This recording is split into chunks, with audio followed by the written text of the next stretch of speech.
જય માતાજી, જય દ્વારકાધીશ મિત્રો, કેમ છો? મજામાં ને? અત્યારે હું જાઉં છું નવા ગામ હાલીને. આજ જવાનું છે આપણે માનતા પૂરી કરવા, એટલા માટે અહીંથી હું ચીખલી જાય ને ચીખલીથી પછી નવા ગામ જતો રહી. ચીખલી અમારા કુળદેવીનું મંદિર છે, એટલે ત્યાં પહેલાં દર્શન કરી અને પછી નવા ગામ જાય.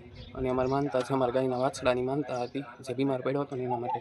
જોકે ઘણા ટાઈમથી પૂરી કરવા જાવી હતી પણ જવાતું નહોતું. આ ચંચળ છે તો આપણે જઈએ. હાલો તે બધા હાલો તે આપણે હાલતા હાલતા છે ને હવે થોડાક દૂર જ્યાંથી આપણા કુળદેવીનું મંદિરથી થોડુંક જ છેટું છે. હવે તમને બતાવો, અહીંથી આપણે પહોંચી ગયા છીએ ચીખલીમાં. આ ચીખલીનું સ્મશાન છે, અહીંથી આપણે જઈએ છીએ હાલતા હાલતા. અત્યારે અહીંયા પૂગ્યા છીએ.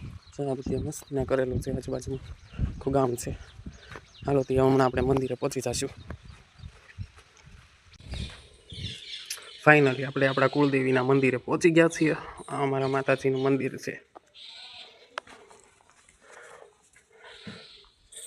અહીંયા અમારા માતાજી બિરાજમાન છે, બાજુમાં વીરાપુરા દાદા છે. જય ચામુંડમાં. આપણે ફાઇનલી માતાજીના મંદિરે પહોંચી ગયા છીએ અને અહીંથી આપણે ઘરેથી લેવાતા દિવેલ પૂરી દઈએ.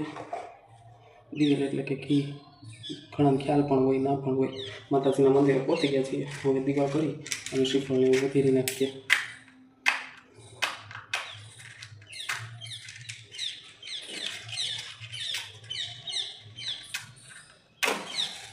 જય માતા.